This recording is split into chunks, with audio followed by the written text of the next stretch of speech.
CNE news में आप सभी का स्वागत है और अब लेते हैं खबर विशेष की ये खबर। यूटी चंडीगढ़ के प्रशासक और पंजाब के राज्यपाल बनवारी लाल पुरोहित के एक्शन मोड में आ जाने से चंडीगढ़ के एजुकेशन विभाग में पिछले कई दिनों से हड़कंप मचा हुआ है।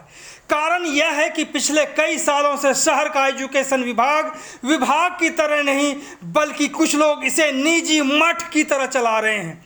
इस डिपार्टमेंट में कई ऐसे मठाधीश बैठे हैं जिनके इशारे पर यह मठनुमा एजुकेशन विभाग चल रहा है। कुल मिलाकर इस विभाग में जंगल राज कहा जाए तो कोई अतिशयोक्ति नहीं होगी। प्रशासक बनवारी लाल पुरोहित की ओर से विभाग के कई रिकॉर्ड तलब किए जाने के बाद से मीडिया में सुर्खियां बन रही हैं।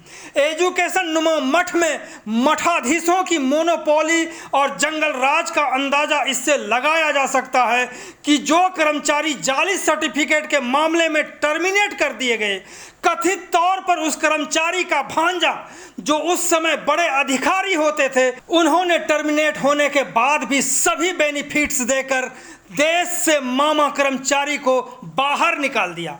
अब तक इसकी कोई जांच नहीं हुई है क्योंकि यहां भी मामा भांजा का खेल चल रहा था।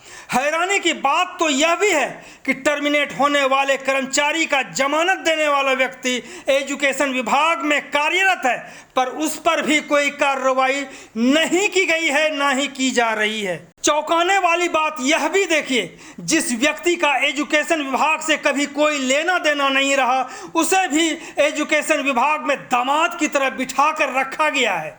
जो सालों पहले रिटायर हो चुके हैं, उसे भी मोटी सैलरी से मालामाल करते हुए इस विभाग में बिठा कर रखा गया है।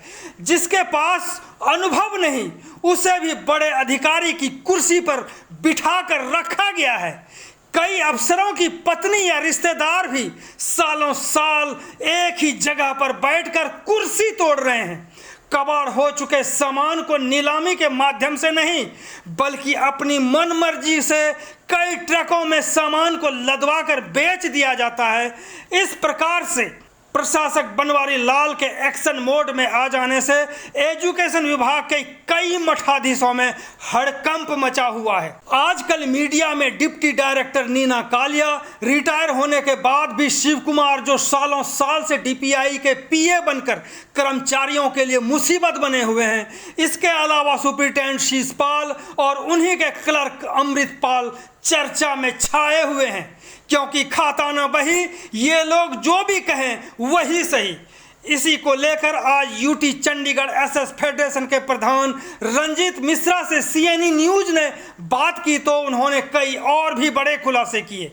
सभी उच्च पदस्थ अधिकारियों और देश दुनिया के लोगों से आग्रह है कि इस पूरी बातचीत को अंत तक देखें भी और सुने भी तो पैरों तले जमीन खिसक जाएगी। अब सुनते हैं रंजीत मिश्रा। बिल्कुल सर, आप ठीक कह रहे हैं। बिल्कुल मैं कुछ टाइम के लिए चुप रहा शिक्षा विभाग से, क्योंकि मुझे जो सरकारी तंत्र है, जो हमारे अधिकारी हैं, जिनके ऊपर उम्मीद रखते हैं हमारे कर्मचारी कि हमें निचले तबके के अधिकारी जब हमें परेशान करें या हमारे साथ शोषण करें तो हम एक ऊपर हायर अथॉरिटी को शिकायत देकर उससे हम बच सकें। लेकिन मैंने कुछ टाइम से देखा कि शिक्षा विभाग में जो अत्याचार सह रहे हैं, उनको शिकायत करने के बाद उल्टा उनके ऊपर कार्रवाई हो रही है। और उसके शोषण का शिकार मैं भी हुआ हूं कि मैं कर्मचारियों की आवाज़ उठाता रहा, कर्मचारियों के हक को लेकर अपने अधिकारियों के पास जाता रहा। उसका नतीजा मुझे सस्पेंशन से भुगतना पड़ा।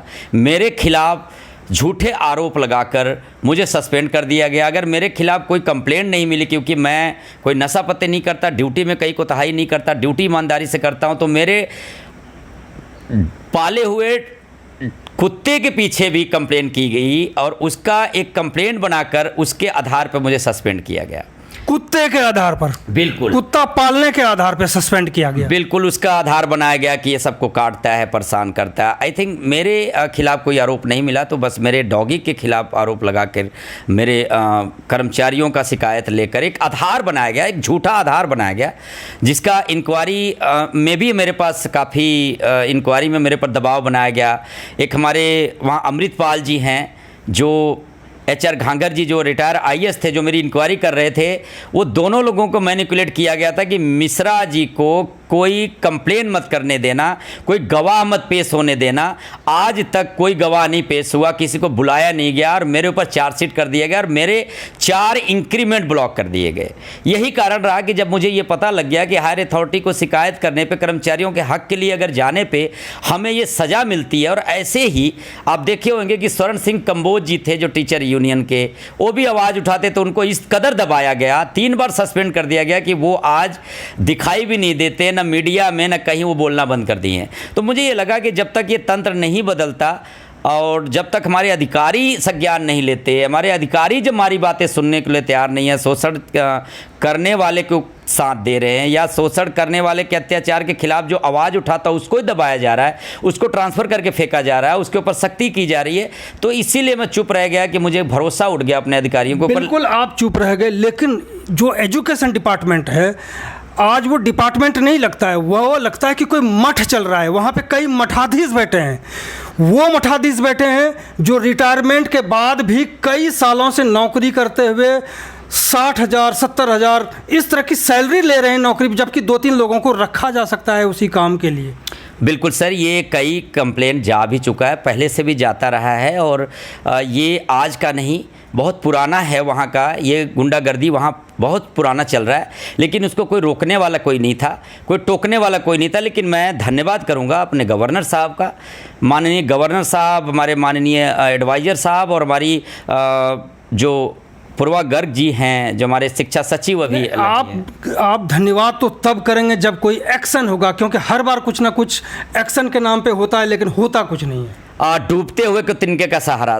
मधुकर जी, मैं आपके माध्यम से बताऊंगा कि ये आवाज़ मेरी ज़रूर पहुंचे, क्योंकि कुछ चीज़ें मुझे आज हिम्मत बनी है हमारे माननीय गवर्नर साहब की वजह से, एडवाइज़र साहब के और हमारी जो शिक्षा सचिव मैडम हैं उनके वजह से आज मुझे दोबारा से नई उम्मीद की किरण जागी है कि शायद हमारे अधिकारी अब संज्ञान लेने लग गए हैं। यही बहुत बड़ी बात है। मैं धन्यवाद इसलिए कर रहा हूं कि इतना भी करने के लिए कोई अधिकारी आज तक, पता नहीं कितने गवर्नर आए गए और एडवाइज़र आए गए और शिक्षा सचिव आए गए, लेकिन किसी ने ध्यान नहीं दिया। आज हमारे गवर्नर साहब, एडवाइज़र साहब और शिक्षा सचिव मैडम ने इतना ध्यान दिया है कि आज उन लोगों के ऊपर नकेल कसने के लिए इंक्वायरी मार किया है, तो कुछ न कुछ होगा। ये मठाधीश कौन है, 1-2 नाम ले सकते हैं? कौन कौन? बिल्कुल सर, वहाँ पे आपने देखा होगा पुराने हमारे चंचल सिंह जी थे जो डिपार्टमेंट के गुरु माने जाते थे। उनके बाद एक अर्जुन देव जी आए जो रजिस्ट्रार थे, उनका भी कई पेपरों में बड़ा चर्चित रहे हैं वो, कि बेटे का और अपना उन्होंने LTC पूरी फेमस हुआ, पेपरों में कई दिन आता रहा। और LTC एक बच्चा 2 जगह जा रहा और 2 जगह का LTC लिया, फेमस हुआ, पेपर में आया, कंप्लेन हुआ, लेकिन कार्रवाई कोई नहीं हुई। जबकि ऐसे केस पाने पे अधिकारियों को चाहिए कि इमीडिएट इनको सस्पेंड करें, कुर्सी से बहिष्कार करें, ताकि उस कुर्सी पे बैठ के इंक्वायरी को ना वो दबाव बना सकें, लेकिन ऐसा कभी नहीं हुआ। इसलिए मैं धन्यवाद कर रहा हूँ अपने अधिकारियों का, गवर्नर साहब का, कि आज वो चीज़ हुई है, उन्होंने कहीं न कहीं ये पकड़ी है। और मैं ये कह सकता हूँ कि ये गरीब मुलाजिमों का, जो नीचे तबके के मुलाजिम हैं, उनकी कहीं न कहीं ये बद्दुआ हाय लगी है, जो आज सबके संज्ञान में आया और ये चीज़ हुआ है। तो ये ज़रूर मैं अगर बताना चाहूँगा आपको, कई चीज़ें मेरे पास ऑन द रिकॉर्ड है कि आप हैरान हो जाएंगे। वहाँ पे जो अधिकारी जिसका नाम आ रहा है, नीना कालिया मैडम का, हमारे जो दहिया साहब हैं, सुरेंद्र दहिया जी, और आपके सुनील बेदी जी हैं, ये सब ऐसे नाम हैं जो वहाँ पे खुले आम अपनी मनमानी कर रहे थे और इनका कोई भी लगाम, इनके ऊपर कोई अधिकारी ऐसा नहीं था कि जो किस तरीके इनके ऊपर लगाम कर सके। मेरे जैसा प्रधान अगर कोई बोले तो मेरे खिलाफ इंक्वायरी, मेरे खिलाफ सख्ती कर देना, मेरे खिलाफ इन्होंने कई मुहिम गलत आरोप लगा के मेरे को दबाने की कोशिश किया। तो इसीलिए मैं कुछ टाइम से बिल्कुल वहाँ से दरकिनार था कि जब हमें न्याय नहीं मिलेगा और न्याय मांगने वाले को दबाया जाएगा, तो शायद इसके लिए मैं थोड़ा सा दूर रहा। शिव कुमार नाम का भी कोई बहुत चर्चित व्यक्ति है वहाँ सर, बिल्कुल मैं बता देना चाहूँगा, आपने नाम लिया, याद आ गया मुझे, शिव कुमार जी नहीं है, ये 3 नाम है। वो बोल रहा हूँ कि मैं बिल्कुल स्पष्ट, जो भी मैं यहाँ आज आपके माध्यम से बोलूँगा बिल्कुल स्पष्ट है, ऑन द रिकॉर्ड है मेरे पास जी। शिव कुमार जी और वहाँ पे अमृतपाल जी और शीशपाल जी, ये 3 नाम ऐसे चर्चित हैं जिनके इशारे पे पूरा डिपार्टमेंट चल रहा है। आई थिंक मैं ये कह सकता हूँ कि मैं तो कुछ दिनों से ऐसा सोच रहा था, कुछ सालों से, कि शिव कुमार जी को अगर हटा दिया जाएगा तो डिपार्टमेंट में ताला लग जाएगा। ये रिटायरमेंट के बाद लगे? बिल्कुल, कई साल हो गया रिटायरमेंट पे बैठे। और उनका मैं आपको बता दूं हरकतें, मैं पालिका अरोड़ा मैडम का धन्यवाद करूंगा। उनसे मैंने शिकायत किया था, उन्होंने दरवाज़ा अपना खोल दिया था कि कोई भी आएगा मेरे से बिना मिले नहीं जाएगा।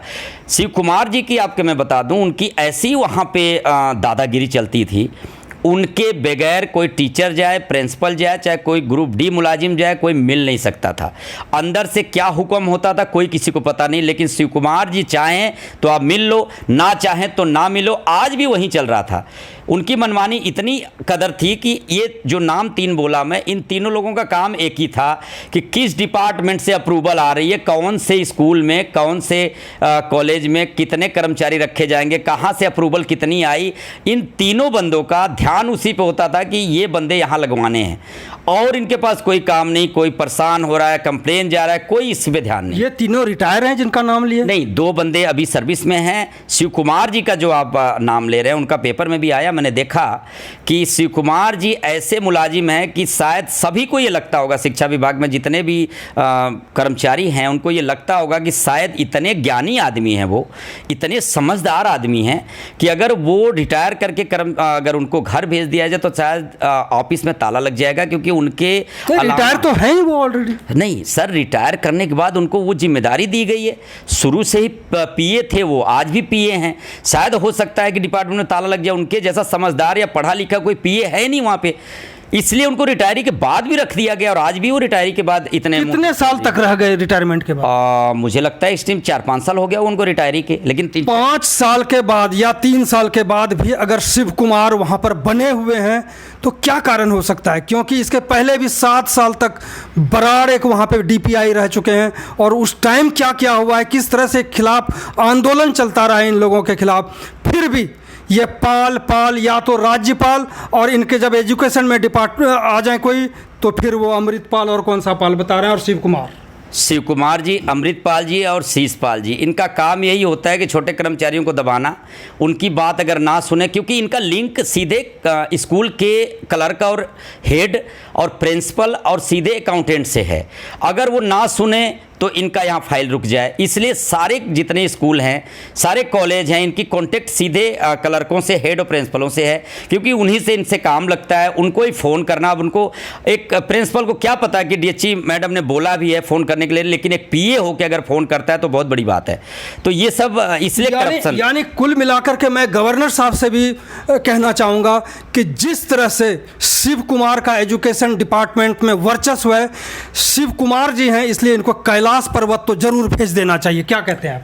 बिल्कुल बिल्कुल बिल्कुल, उनकी जगह ऐसी रखी गई है कि मैं तो शुरू से आपको बता दिया कि उनके जैसा समझदारी बंदा कोई नहीं है कि कोई पीए और लग सके या उनको घर भेज रिटायर हो चुके। हमें यह भी जानकारी मिली कि जो पालिका अरोड़ा है, इन्हीं मतलब एजुकेशन डिपार्टमेंट के कुछ लोगों ने कम्युनिकेशन गैप रख करके ऐसा किया कि पालिका अरोड़ा का कुछ नहीं पता चला, और गवर्नर साहब वहाँ स्कूल पहुँच गए, और इसी को लेकर के फिर जो हुआ सो आपके सामने है। बिल्कुल ऐसा ही हुआ होगा, क्योंकि मैडम जब से आए हैं, मैं आपको बता देना चाहूँगा, वो टीन में पढ़ाई तो पिछले कई सालों से चल रहा था, और डीपीआई आए और गए, कई आए गए।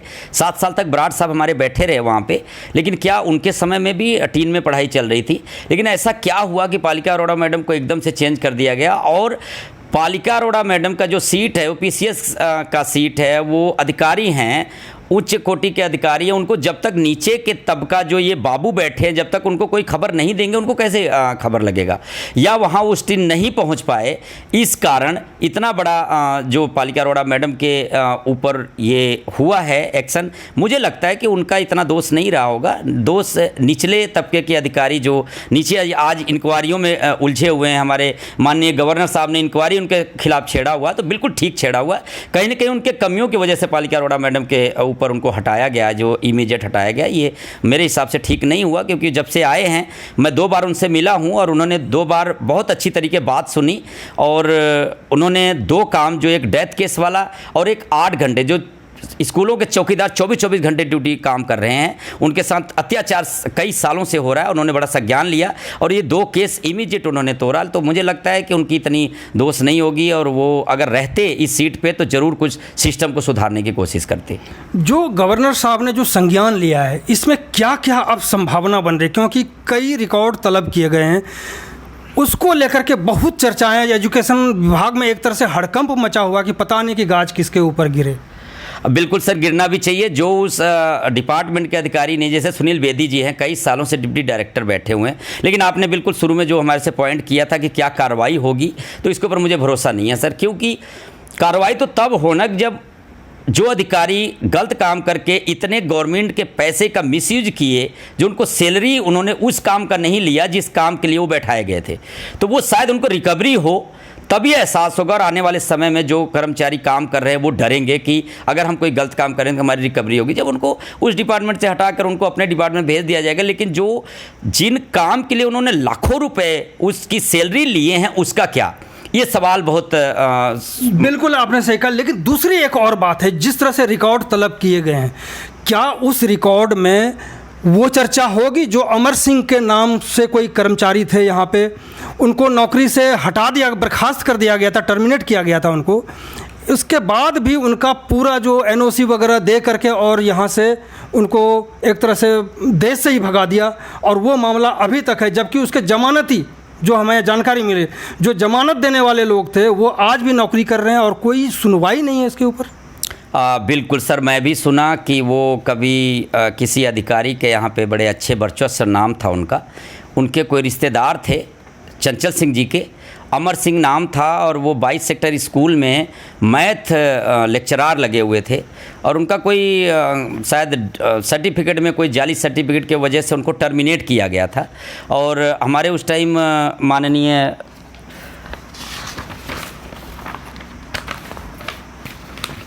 होम सेक्रेटरी साहब थे, सेतिया साहब हमारे उस टाइम डायरेक्टर थे, डायरेक्टर थे एजुकेशन डिपार्टमेंट के। वो सेतिया साहब के टाइम में उनको पर टर्मिनेट उनको किया गया था उनके जाली सर्टिफिकेट की वजह से। लेकिन हैरानी की बात तो ये है सर कि जिसको टर्मिनेट कर दिया गया, और मैंने सुना, जो मैं अभी पता करूंगा इसके बारे में और आपको मैं पूरी तथ्य दूंगा, उसके पीछे मैं बंदे लगे हुए हैं कि उनका रिकॉर्ड ज़रूर निकलवाएं 17 सेक्टर से, जिसके ऊपर एफआईआर लॉन्च हुआ, और वो कई दिन तक, करीब महीने से ऊपर मैंने सुनने में आया कि 17 सेक्टर थाने में बंद रहे।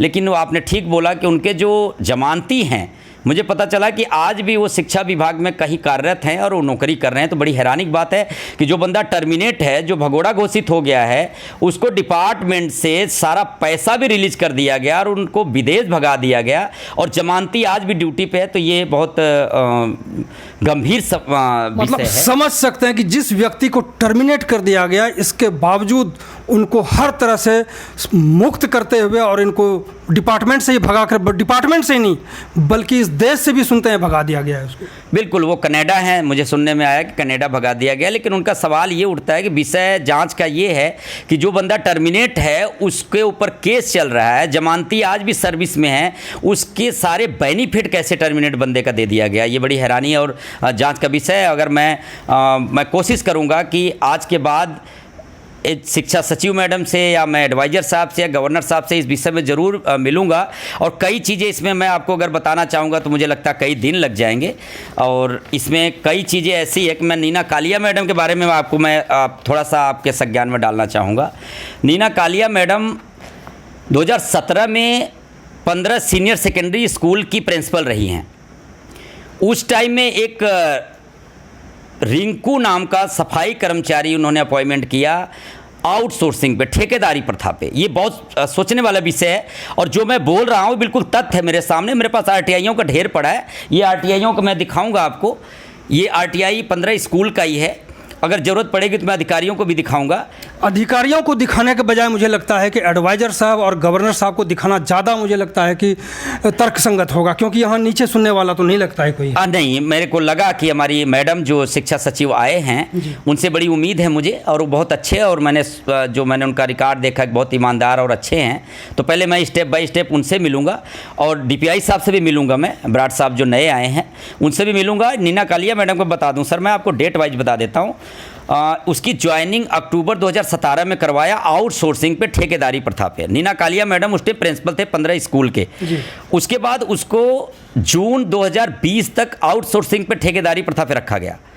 और उसके बाद देखिए, एक रूल को तोड़ मोड़ करके, एक रूल को, सभी एजुकेशन डिपार्टमेंट के, सरकार के रूल को ताक पे रखते हुए आउटसोर्सिंग वाले लड़के को, रिंकू को उठा के डायरेक्ट डीसी रेट पे इन्होंने जुलाई 2020 से डायरेक्ट डीसी रेट पे रख लिया और आज तक वो कार्यरत है, आज तक वो डीसी रेट पे काम कर रहा है। लेकिन एक उलट आपको मैं बता दूं, धनीराम जब वो डिस्ट्रिक्ट एजुकेशन ऑफिसर थे, नीना कालिया मैडम, धनीराम नामक एक कर्मचारी 53 स्कूल में सिक्योरिटी गार्ड लगा था 2011 में डीसी रेट पे, उसको चंचल सिंह जी ने उठा के 2015 में आउटसोर्सिंग पर डाल दिया धोखे से, जबकि उसको ट्रांसफ़र करने के बजाय आउटसोर्सिंग पर डाल दिया।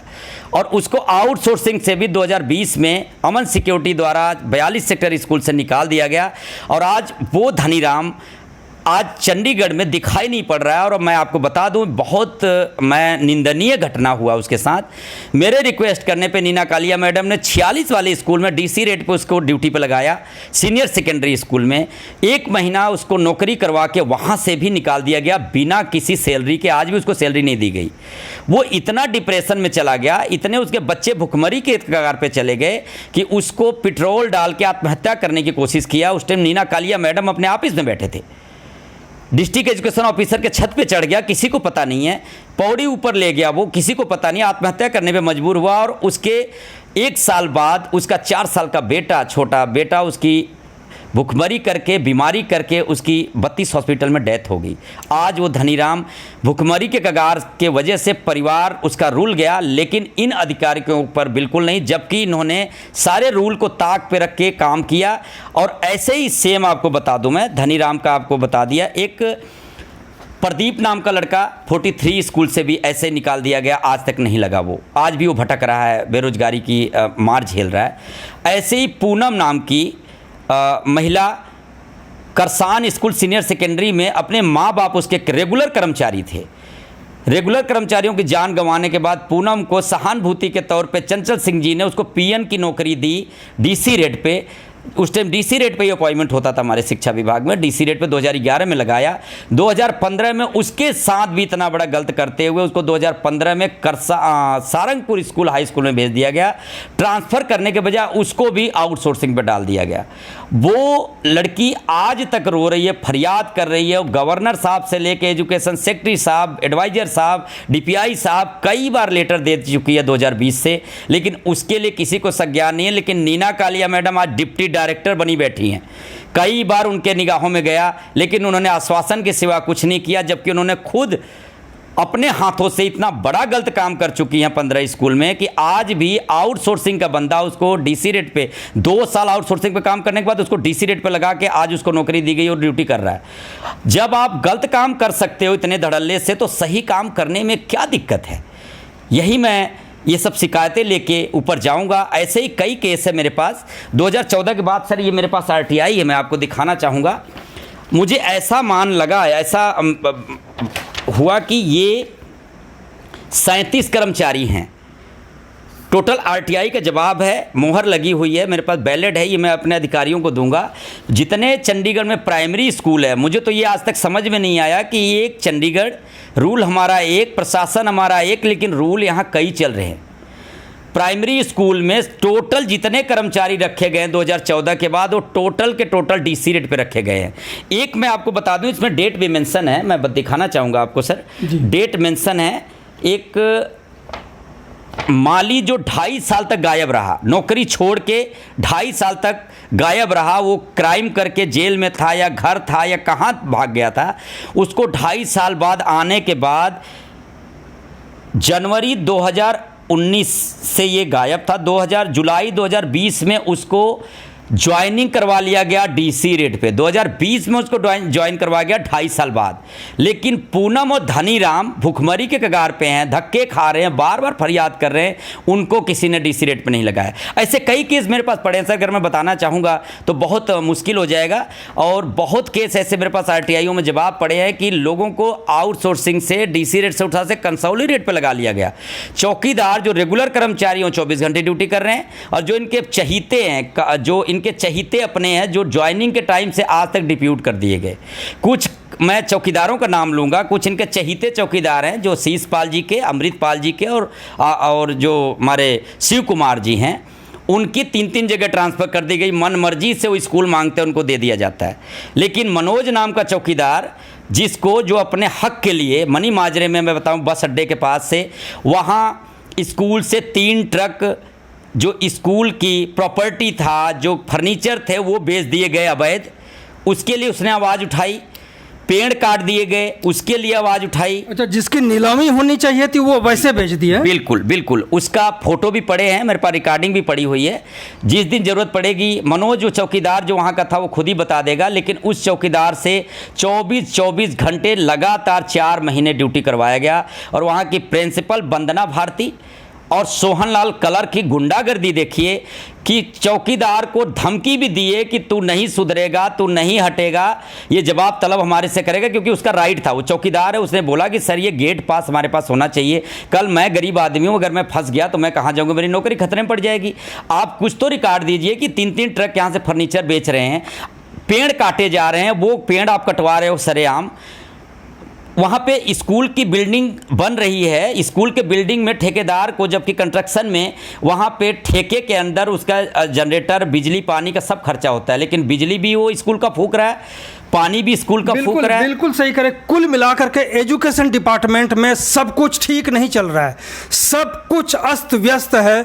कई गवर्नर आए, कई एडवाइजर आए और चले गए, और फिर गवर्नर साहब आए हैं। हमें लगता है कि बहुत उम्मीद है लोगों को कि बड़ी कार्रवाई होगी। इस बीच यह भी सूचना मिल रही है कि कई अफसर हैं जिसके सेक्टर 16 जो सरकारी स्कूल है उसमें भी कई लोग जमे हुए हैं जो अधिकारियों की पत्नी हैं या अधिकारियों के रिलेटिव हैं। ऐसे इसका क्या होगा? सर बिल्कुल आप ठीक कह रहे हैं। मैं आज हिम्मत करके आपके सामने बोल पा रहा हूँ क्योंकि हमारे माननीय गवर्नर साहब, एडवाइज़र साहब और शिक्षा सचिव मैडम की वजह से आज मैं बोल पा रहा हूँ। बहुत कुछ ऐसे हैं, आप रिकॉर्ड उठा के देख लीजिए कि जितने अप्रोची सालों साल से जमे हुए हैं, कई साल से अधिकारियों की पत्नी या उनके रिलेटिव जमे हुए हैं वहाँ पे। बिल्कुल डेपुटेशन पे जो आए हैं, रूल को ताक पे रखते हुए आज भी बैठी हुई हैं वहाँ पे। और कई स्कूलों का चार्ज उनको दे दिया जाता है। हैरानी की बात है, एक राजबाला मैडम है, उनको तो वो महारानी हैं, उनको जो स्कूल मांगती हैं वो मिल जाता है, जो वो चाहती है उनके इशारे पर DPI काम करते हैं, या नीचे वाले तबका सारा उनसे तो इतना खौफ है कि वो जो मर्जी कर लें। एक आशा रानी जी हैं 44 स्कूल में, जो DDO भी हमारे स्कूल का उनके पास है, वो अपनी मनमानी जो करें, लेकिन जो डेपुटेशन वाले हैं, जो अप्रोची हैं, उनको वो मनमानी पूरा कर रहे हैं। और मैं आपको एक माध्यम से बताऊंगा, और ये मैं चाहूँगा कि आपके माध्यम से हमारे गवर्नर साहब, माननीय गवर्नर साहब, एडवाइज़र साहब और हमारे शिक्षा सचिव मैडम के पास ये वीडियो पहुँचे, ये इतना वायरल हो कि उन अधिकारियों तक पहुँचे और मेरी आवाज़ पहुँचे और मुझे बुलवाएं। मैं उनको एक तथ्य दिखाऊँगा, एक सबूत दूँगा जो मैं बोल रहा हूँ कि आज भी अप्रोची जितने भी टीचर्स हैं, जिनके पास कोई source is force, money is power, जिसके पास दोनों नहीं है वो कॉलोनियों में भटक रहे हैं। लेकिन जिनके पास सोर्स है, जिनके पास अप्रोच है, जिनके पास पहुंच है, वो आज भी सेक्टरों में कई साल से बैठे हैं, उनका ट्रांसफ़र नहीं होता। लेकिन कॉलोनी में जो कर्मचारी बैठे हैं, जो टीचर बैठे हैं, वो अगर चाहे कि हमारी ट्रांसफ़र किसी सेक्टर वाइज स्कूल में हो जाए तो वहाँ नहीं होता। जैसे मैं बता रहा था सर आपको कि मनोज नाम का चौकीदार, वो इतना एक्सट्रीम शोषण का शिकार है, उसके बच्चे बीमार हैं, छोटे छोटे बच्चे हैं। उसने कई बार DPI मैडम से भी, एजुकेशन सेक्रेटरी मैडम से भी, कई बार, मैडम तो अभी नए आए हैं, पहले हमारे दूसरे हमारे शिक्षा सचिव सर थे, वो चले गए, गवर्नर साहब तक शिकायत दे दिया, थाने में भी दे दिया, उसको फरियाद उसका जो था अनसुनी कर दी गई उसको। और सोहनलाल क्लर्क ने उसको चैलेंज किया कि तू नहीं सुधरेगा, मेरा कंप्लेन करके देख ले। मेरे सभी, उसने खुल के बोला, इनडायरेक्टली उस बंदे को डायरेक्ट धमकाया कि मेरे शिव कुमार जी, अमृतपाल जी और शीश पाल जी मेरे इशारे पे चलते हैं, जो मैं चाहूँगा वही करूँगा, तेरे को ऐसे जगह फेंकवाऊँगा तू याद रखेगा। और सेम उसने वही किया सर। और उसका 1 हफ्ते में ट्रांसफ़र करके मनी माजरे से, छोटे छोटे बच्चे उसके वहाँ पे रहता है किराए पे लेके, और उसको उठाकर धनाज स्कूल में, प्राइमरी स्कूल में फेंक दिया गया। तो ये मतलब इस तरीके की गुंडागर्दी चल रहा है। और वो मनोज कुमार बिजली को लेके, पानी को लेके, पेड़ काटने को लेके, अपने फर्नीचर, स्कूल की प्रॉपर्टी को बेचने को लेके जो उसका अधिकार था, वो चौकीदार था, उसका अधिकार बनता था कि वो ईमानदारी से काम करे और कोई गलत काम हो तो उसको रोके, उसको रोकने की सज़ा मिली।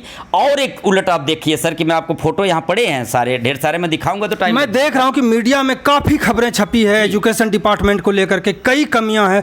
अब ये देखने वाली बात होती है कि कार्रवाई क्या होती है, ये सबकी नज़र है उसके और ऊपर। सर मैं बता दूं, उसी स्कूल का पीएन रेगुलर है, एक नंबर का शराबी है, खुलेआम स्कूल में दारू पीता है, और उसका वीडियो भी वायरल हुआ, पेपर भी छपा, कंप्लेन भी हुआ, लेकिन उसके ऊपर कार्रवाई नहीं हुआ। लेकिन एक ईमानदार आदमी मनोज कुमार चौकीदार के ऊपर इतनी बड़ी कार्रवाई कि वो आज किसी भी टाइम उसके बच्चे बीमार हों तो वो आ नहीं सकता, उसके 24-24 घंटे ड्यूटी करने के बाद भी उसको न्याय नहीं मिला। और इंक्वायरी के नाम पर मैं बताऊँ आपको सर, एक होता है हमारे अफसर, जब मैं पेपर में पढ़ता हूँ कि उसके खिलाफ इंक्वायरी छेड़ दी गई है, इंक्वायरी खोल दी गई है, तो मैं शुरू से देखा कि अमला जामा ऐसा है, इंक्वायरी करने वाला भी उन्हीं का, इंक्वायरी मार करने वाला भी उन्हीं का, न्याय नहीं मिलता। इंक्वायरी के नाम पे सब ड्रामेबाजी कुछ महीने चलता है, उसके बाद फाइल बना के ढक दिया जाता है। इंक्वायरी तो हमारे जैसे ईमानदारों के ऊपर, मनोज जैसे ईमानदारों के ऊपर चलता है, कंबोज जी जैसे ईमानदारों के ऊपर चलता है, तुरंत कार्रवाई हो जाती है, तुरंत बिना किसी सबूत के सस्पेंड कर दिया जाता है, बिना किसी सबूत के चार्जशीट कर दिया जाता है। और हमारे रिकॉर्ड मांगा के देख लीजिए सर, मैं आज चैलेंज के साथ कह सकता हूं कि जितने कर्मचारी हैं, मेरा आज रिकॉर्ड निकलवा लें, हमारे शिक्षा डिपार्टमेंट के अधिकारी, उसमें सबसे ज़्यादा सर्विस करने वाले हम लोग मिलेंगे। हम छुट्टी भी जल्दी नहीं लेते हैं, ईमानदारी से काम कर रहे हैं, लेकिन हमारे ऊपर सज़ा और जो इनके चहीते हैं उनके ऊपर। और हमारे शिक्षा विभाग में सर ऐसे ऐसे करतूते हैं कि मैं चाहूँगा कि आपके माध्यम से हमारे अधिकारियों के पास ये बात, हमारी आवाज़ पहुँचे और मैं उनके पास आके सारी सबूत के पास पेश करूँगा। इनके जो चहीते हैं पिछले कई सालों से, वो डिप्यूट होके कोई पीएन में, कोई एलए में, कोई एसएलए में लगा हुआ है। यहाँ तक करप्शन कि जूनियर को सीनियर बना दिया जाता है, जूनियर को प्रमोशन दे दी जाती है और सीनियर आज भी प्रमोशन के लिए धक्के खा रहे हैं, कोर्ट के रास्ता अपना रहे हैं, कोर्ट में पैसे खर्च करके धक्के खा रहे हैं। ये तो हालात हमारे एजुकेशन डिपार्टमेंट का। लेकिन अब मैं उम्मीद करूँगा, धन्यवाद करूँगा अपने माननीय गवर्नर साहब का, एडवाइजर साहब का, शिक्षा सचिव मैडम का, कि आज जो हिम्मत, आज मैं जो बोल रहा हूं, दोबारा से आपके माध्यम से बोल रहा हूं, इन करके मुझे हिम्मत बढ़ी और मुझे अब उम्मीद है कि हमारे कर्मचारियों को न्याय मिलेगा। और मैं जल्दी ही एजुकेशन सेक्रेटरी मैडम से, अपने डीपीआई साहब से, अभी नए आए हैं उनसे मिलना भी ज़रूरी है, तो उनका वेलकम भी करेंगे कि ताकि आगे आने वाले समय में हमारे कर्मचारियों को न्याय मिले, जितने केस पेंडिंग में हैं वो दोबारा से ओपन हो, और ऐसे जो करप्शन कर रहे हैं सिस्टम में, बाबू ये बैठे हैं, इनको वहाँ से इमीडिएट हटाया जाए और जो गलत काम के उनके रिकवरी की जाए, तभी सज़ा मानी जाएगी। अन्यथा वो तो पेमेंट लेके खा के चले गए, अगर रिकवरी नहीं होती तो उनके ऊपर कोई सज़ा नहीं होगी। बिल्कुल सही करें। तो ये थे यूटीएसएस फेडरेशन के प्रधान रंजीत मिश्रा। CNE न्यूज के साथ बने रहने के लिए आप सभी का बहुत बहुत धन्यवाद।